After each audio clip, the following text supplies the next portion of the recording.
1000 പേർ സ്വർഗത്തിലേക്ക് പ്രവേശിക്കുന്നതാണ്. നമുക്ക് അക്കൂട്ടത്ത് പോണ്ടേ?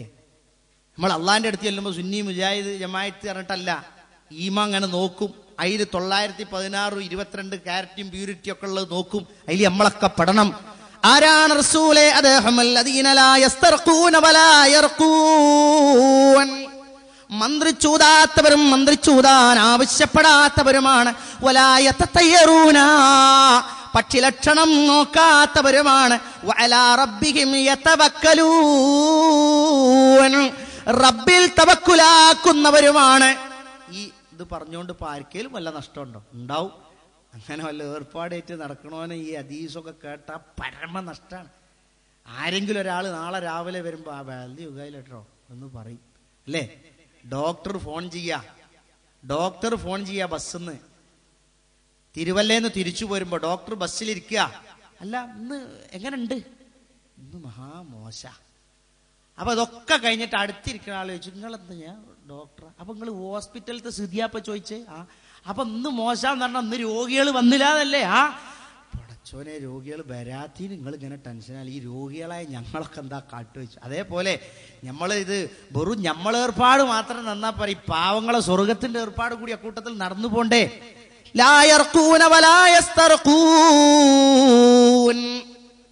മന്ത്രിക്കാത്തവരും മന്ത്രിച്ചൂതാൻ ആവശ്യപ്പെടാത്തവരുമാണ്. ഇസ്ലാമിലെ ഒരു മന്ത്രമുണ്ട്, ദുആ ആണ്. പടച്ച തമ്പുരാനോട് ദുആർക്കുക, അതാണ്. അല്ല ഏതെങ്കിലും എന്നറിഞ്ഞിട്ട് ചില നാട്ടിലൊക്കെ ഉണ്ട്. നമ്മളെ കീഴ്ശ്ശേരി അടുത്തൊരു ഉസ്താദ് അവറുകളുണ്ട്. അവരൊന്നും ചിലപ്പം തരുമോ കുറ്റക്കാരാവില്ല. മനസ്സ് മറിഞ്ഞ ആരും കുറ്റക്കാരല്ല. മനസ്സ് മറിഞ്ഞ ആളെ ഭ്രാന്തുണ്ട് എന്നതിന് പകരം അയാൾ ഔലിയയാണ് എന്ന നേരെ വിപരീതമായ ഫത്വ എഴുതി വെക്കുമ്പോഴാണ് കുഴപ്പം വരുന്നത്. അയാൾ ഇങ്ങനെ ഇരിക്കും, കുറേ മുസ്ലിങ്ങൾ പല ഭാഗത്തൊന്നും ചെല്ലും. കാരണം മുസ്ലിങ്ങളെ ഉള്ളല്ല അതിന് കിട്ടുക. ഇത്ര തലൻ്റെ ഉള്ളിലൊന്നും ഇല്ലാത്ത നമ്മളാണ്.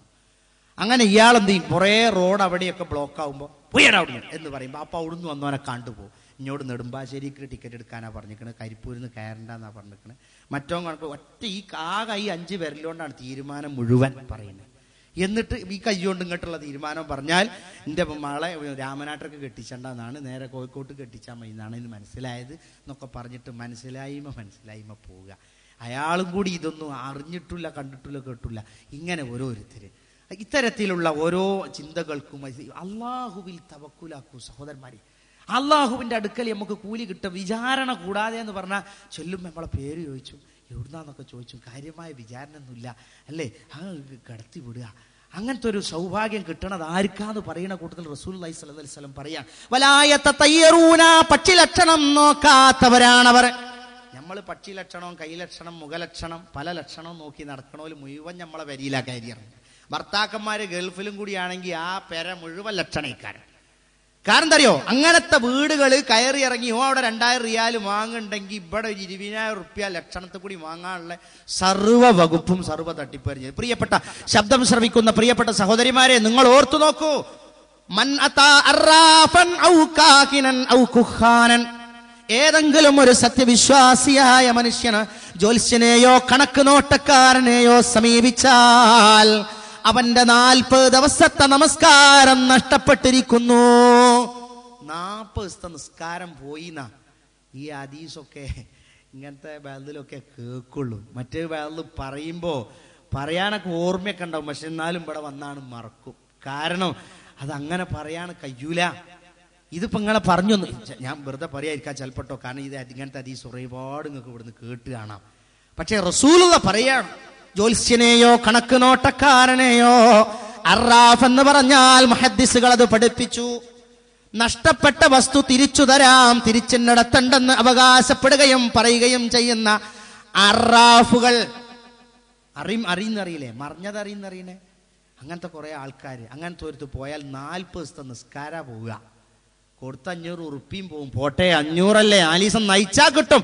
40 ദിവസത്തെ നിസ്കാരം സഹോദരന്മാരെ, 4, 5, 20, 200 വക്ത് നിസ്കാരം പോകുന്ന സഹോദരിമാര് കേൾക്കി, ഇതിൽ നമുക്ക് മോചനം നേടണം അല്ലേ?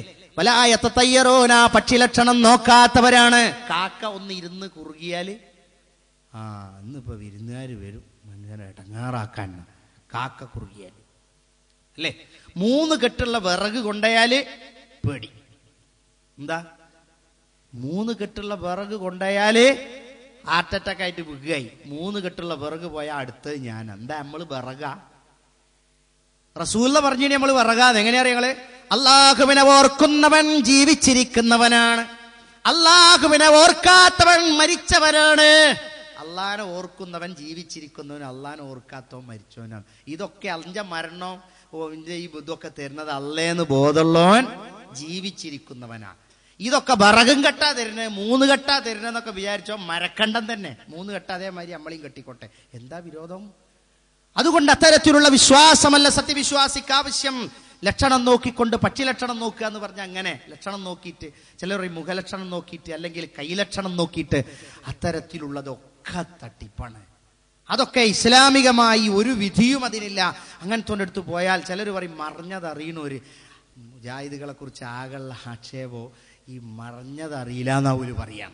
അള്ളാഹ്ക്കേ അറിയുള്ളൂ എന്ന് പറയും. എല്ലാരും അതന്നെയല്ലേ ഇവിടുത്തെ അനുഭവം, അതല്ലാത്ത പറയും. അതല്ലേ അനുഭവം. മുജാഹിദ് പ്രസ്ഥാനം പറയുമ്പോ അല്ലാഹു അല്ലാതെ അല്ലാർക്കും മറഞ്ഞ കാര്യം അറിയുകയില്ല. ലാ യഅലമുൽ ഗൈബ ഇല്ലല്ലാഹ് എന്ന് പറയുമ്പോ എല്ലാവരും മനസ്സിലായി ശരിയാണ്. എന്നാലും ചിലർ പറയും കുറേ ഇല്ലേ റസൂലുള്ളാഹി സ്വല്ലല്ലാഹി അലൈഹി വസല്ലമയുടെ 623 പരമ്പരയിൽപ്പെട്ടോലും അങ്ങനെ കുറേ ഒക്കെ അല്ലേ.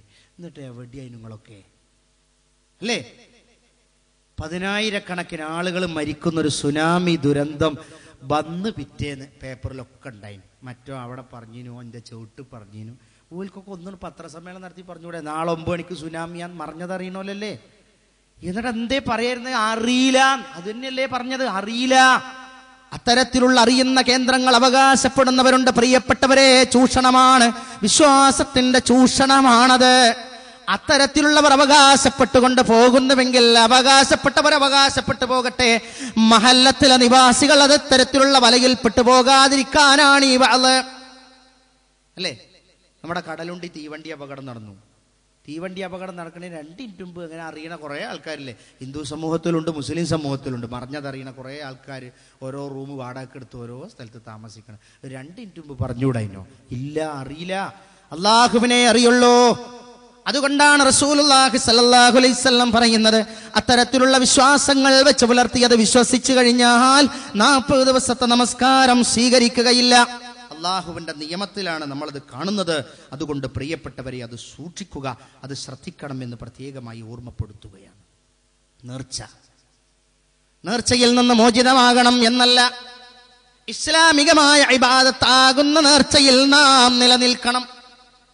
മറ്റുള്ള നേർച്ച വഴിപാടുകളുണ്ടല്ലോ, പടച്ച തമ്പുരാനെ വ്യത്യസ്തമായിക്കൊണ്ട് അല്ലാഹുവിന്റെ സൃഷ്ടികൾക്കാണ് നമ്മൾ ചെയ്യുന്നതെങ്കിൽ പഴച്ച മാർഗമായി അത് തീർന്നു.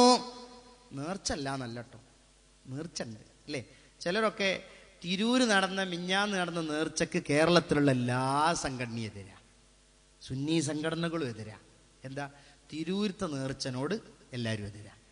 അതെന്ന് വെച്ചാൽ അവിടെ പാപ്പ ഉണ്ട് എന്നാ പാപ്പാൻ വേണ്ട, ആന മാത്രം പറഞ്ഞയച്ചുതരാ. ചിലർ പറയും ആനുണ്ട്, ആനയും അമ്പാരിയും വെച്ചുള്ള നേർച്ചാന്നാ. അപ്പൊ നമുക്ക് ആനോടുള്ള എതിരാണ്, പിന്നെ നമ്മളെ ചെണ്ട മുട്ടിയ മാരാരോടുള്ള എതിർപ്പാണ്. ഓല അത് കഴിഞ്ഞു പോയി, ബാക്കിയുള്ളവർ ഇപ്പോഴും അവിടെ ഉണ്ടല്ലോ. അതല്ല, അത് തെറ്റ്. മുജാഹിദ് പ്രസ്ഥാനം അത് തെറ്റാണെന്ന് പറഞ്ഞത്, നേർച്ച അല്ലാഹുവിന് മാത്രമേ പാടുള്ളൂ. നമ്മളിത് പാലിക്കണോ പാലിക്കണ്ടേ അതൊക്കെ നമ്മൾ ഓരോരുത്തരും തീരുമാനിക്കേണ്ടതാണ്, പറഞ്ഞു തരിക. മുജാഹിദ് പ്രസ്ഥാനം അള്ളാഹുവിനോട് മാത്രമേ ആരാധന പാടുള്ളൂ എന്ന് പറയുമ്പോൾ നേർച്ചയും അള്ളാഹുവിനെ മാത്രമേ പാടുള്ളൂ എന്ന് പറഞ്ഞാൽ നേർച്ച ഇബാദത്താണ്. ആ ഇബാദത്ത് വേറെ ഒരാൾക്കും ചെയ്യാൻ പാടില്ല, മഹാത്മാക്കൾക്ക് ചെയ്യാൻ പാടില്ല. ചെയ്താൽ അത് ശിർക്കായി. അപ്പൊ നേർച്ച ചെയ്യണ്ടേ? ചെയ്യണം. നേർച്ച ചെയ്യണ്ടെന്ന അല്ല, ചെയ്യാൻ തീരുമാനിച്ചവരോട് പറയട്ടെ, നേർച്ച ചെയ്യാം അള്ളാഹുവിന്റെ പ്രീതി ഉദ്ദേശിച്ചുകൊണ്ട്. അള്ളാഹുവിന്റെ പ്രീതി ഉദ്ദേശിച്ചുകൊണ്ട് അത് ആരാധനാലയത്തിലേക്കാക്കാം, മദ്രസയിലേക്കാക്കാം, മറ്റുള്ള കാര്യങ്ങൾക്ക് വേണ്ടിയാക്കാം, സുന്നത്തു നോമ്പാക്കാം, എന്ത് സാമ്പത്തികമായ കാര്യങ്ങളാക്കാം, അള്ളാഹുവിലേക്ക് നേർച്ചയാക്കാം. വേറെ ഒരു സൃഷ്ടിയുടെ തൃപ്തി ആഗ്രഹിച്ചുകൊണ്ട് നേർച്ച നേരുന്നത് ഇസ്ലാമികമായി തെറ്റാണ്. ഇസ്ലാമികമായി തെറ്റാണ്.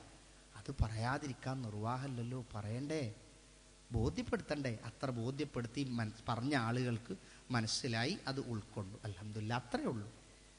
അല്ലാഹു അല്ലാത്തവർക്ക് നേർച്ച നേരാൻ പാടില്ല. അള്ളാഹുവിന്റെ സൃഷ്ടികൾക്ക് നേർച്ച നേരാൻ പാടില്ല. നേർച്ച അള്ളാഹുവിനു മാത്രമേ പാടുള്ളൂ. ഇടിയങ്ങര ശൈഖ് അവറുകൾ മഹാത്മാവാണ്, നല്ല വ്യക്തിയാണ്. അദ്ദേഹത്തിന് കുഴപ്പമുണ്ടെന്ന് പറയാനോ അങ്ങനെയുള്ളവിടങ്ങളിൽ സ്ഥലങ്ങളിൽ പോയി മോശമാണെന്ന് പറയാനല്ല വേണ്ടത്. അവർക്ക് നേർച്ച പാടില്ല, അവർ നേർച്ച ചെയ്തവരായി.